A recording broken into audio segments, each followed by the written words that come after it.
भूल भुलैया की शुरुआत में क्लिक की आवाज़ आते ही दरवाज़ा खुलने पर और अंत में चॉकलेट मिलने पर चूहों की दिमागी गतिविधियों में एक क्षणिक परिवर्तन आता है। इन क्षणिक परिवर्तनों के दौरान दिमाग यह तय करता है कि कब कौन-सी हैबिट का उपयोग करना है।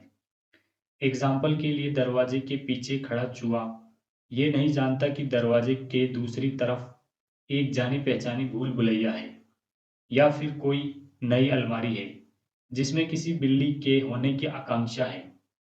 इस संदिग्धता को दूर करने की प्रक्रिया की शुरुआत में चूहे का दिमाग अधिक मेहनत करके सारी जानकारी ग्रहण करता है। इस दौरान दिमाग ऐसे इशारों का इंतज़ार करता है जिससे ये निश्चित हो सके कि अब कौन-सी हैबिट उपयोग में लानी है।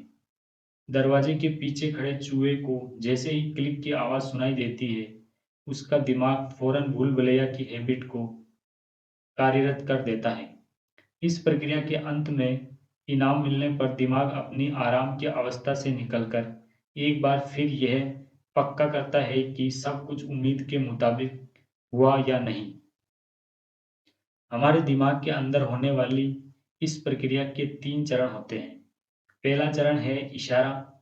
इस चरण में दिमाग की स्वचालित अवस्था सक्रिय हो जाती है और उसे यह सूचना मिलती है कि कौन-सी हैबिट का उपयोग करना है। अगला चरण है सहज व्यवहार का जो शारीरिक, मानसिक या भावनात्मक में से कुछ भी हो सकता है। अंतिम चरण है इनाम, जिसमें आपका दिमाग ये निर्णय लेता है कि इस रास्ते को भविष्य के लिए याद रखना है या नहीं। समय के साथ इशारा, सहज व्यवहार, इनाम का यह रास्ता अधिक से अधिक स्वचालित बनता जाता है। इशारा और इनाम एक साथ मिलकर पूर्वानुमान और अच्छा जगाते हैं। फिर आखिरकार एमआईटी की ठंडी प्रयोगशाला में या आपके घर के पार्किंग में एक हैबिट का निर्माण होता है। अगले 2 अध्यायों में इस बात को स्पष्ट किया गया है कि हैबिट को नज़रअंदाज भी नहीं किया जा सकता है, बदला भी जा सकता है और एक हैबिट के स्थान पर दूसरी हैबिट का निर्माण भी किया जा सकता है। लेकिन हैबिट के रास्ते का आविष्कार इतना महत्वपूर्ण होने के कारण यह है कि इससे एक मूल सत्य सामने आता है। जब कोई हैबिट निर्मित होती है और दिमाग उसका उपयोग करता है तो निर्णय लेने के कार्य में दिमाग पूरी तरह शामिल नहीं होता। उस समय दिमाग ज़्यादा मेहनत नहीं करता और अन्य कार्यों पर ध्यान देने लगता है। इसलिए जब तक आप किसी हैबिट को छोड़ने की कोशिश नहीं करते और उससे संबंधित दिनचर्या में बदलाव नहीं लाते, तब तक पुरानी हैबिट स्वचालित ढंग से अपना काम जारी रखती है। लेकिन हैबिट कैसे काम करती है, ये समझने से और हैबिट के फंदे की संरचना के बारे में जान लेने से उन्हें कंट्रोल करना आसान हो जाता है। अगर आप हैबिट को टुकड़ों में बाँटकर देखें, तो इनका पुनर्निर्माण भी किया जा सकता है। बेसल गैंग्लिया पर अनेकों प्रयोग कर चुकी एमआईटी की वैज्ञानिक एन ग्रिबलियन ने बताया, पहले हमने चूहों को इस बात के लिए प्रशिक्षित किया कि उनके अंदर भूल-भुलैया को तेज़ी से पार करने की हैबिट विकसित हो जाए।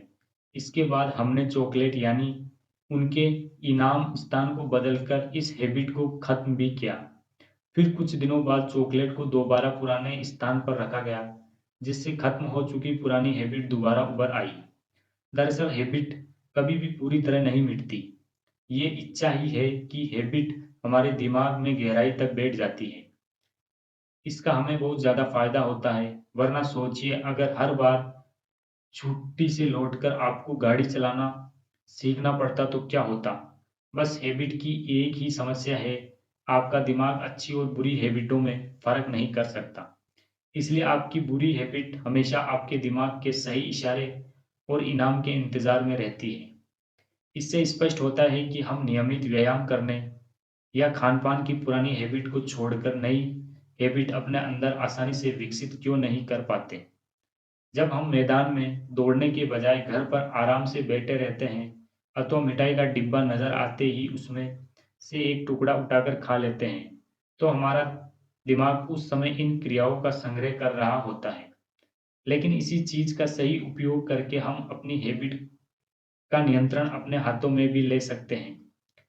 ज़रा लिसा एलन की कहानी को याद कीजिए, जो इस पुस्तक की शुरुआत में आपको बताई गई थी।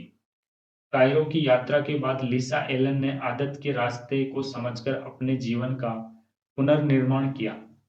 लिसा एलन की तरह हम भी ऐसा कर सकते हैं, बस जरूरत है नए पैटर्न को सीखने की, जो पुरानी आदतों पर हावी हो सके। प्रयोगों से सामने आया है कि आप यदि एक बार नए पैटर्न या हैबिट सीख ले, तो रोज सुबह दौड़ने और व्यायाम करने या मिठाई के डिब्बे को नजरअंदाज करने की आदत भी विकसित की जा सकती है। अगर आदतों का फंदा ना रहे, तो रोजमर्रा के जीवन की बारीकियों से जूझने के दबाव के चलते हमारा दिमाग काम करना बंद कर दे। जिन लोगों का बेसल गेंगलिया किसी हादसे या बीमारी से क्षतिग्रस्त हो जाता है, वे मानसिक तौर पर पंगु हो जाते हैं। उन्हें दरवाजा खोलने, जूते के फीते बांधने जैसी सामान्य क्रियाओं से लेकर खाना या पीना जैसे रोजमर्रा के निर्णय लेने में भी दिक्कत होने लगती है। वे छोटी-मोटी या मामूली चीजों को नजरअंदाज करने की योग्यता भी खो देते हैं। एक अध्ययन के अनुसार क्षतिग्रस्त बेसल गेंगलिया वाले लोग दूसरों के चेहरे के हाव-भाव पढ़ने में असफल रहते हैं। इसमें डर और घृणा के भाव भी शामिल हैं।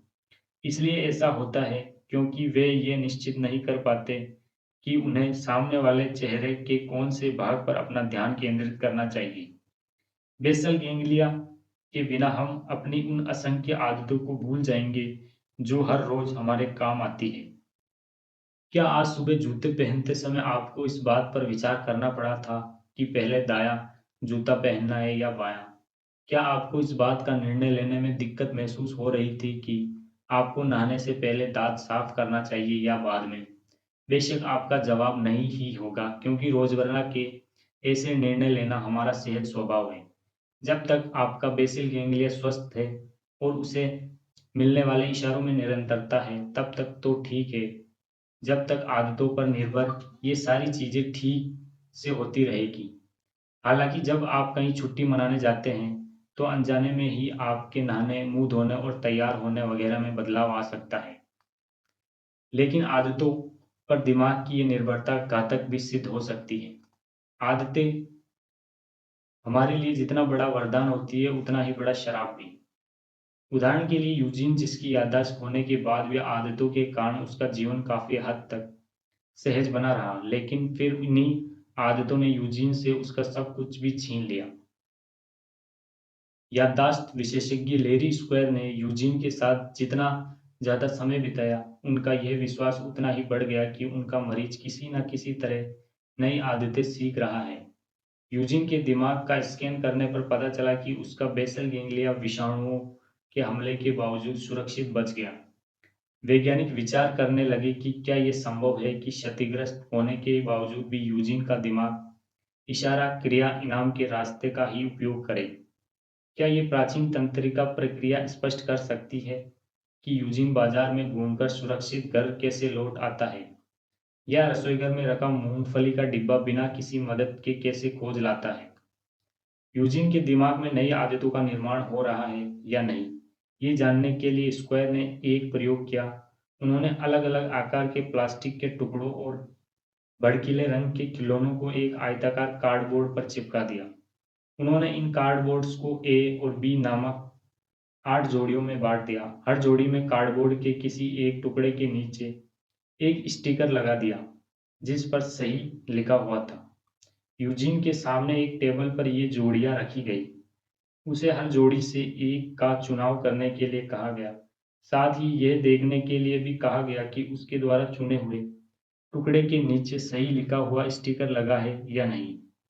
यह याददाश्त को परखने का एक सामान्य तरीका है। चूंकि इस प्रयोग में कार्डबोर्ड के सिर्फ 16 टुकड़े हैं, जो जोड़ियों में बटे हैं, इसलिए सिर्फ एक दो बार प्रयोग करके भी अधिकतर लोग ये याद रख सकते हैं कि इसमें किसके नीचे सही का स्टिकर लगा हुआ है। जहाँ तक कि एक बंदर भी 8-10 दिनों के अभ्यास के बाद सही कार्डबोर्ड याद कर सकता है। जय हिंद, वंदे मातरम।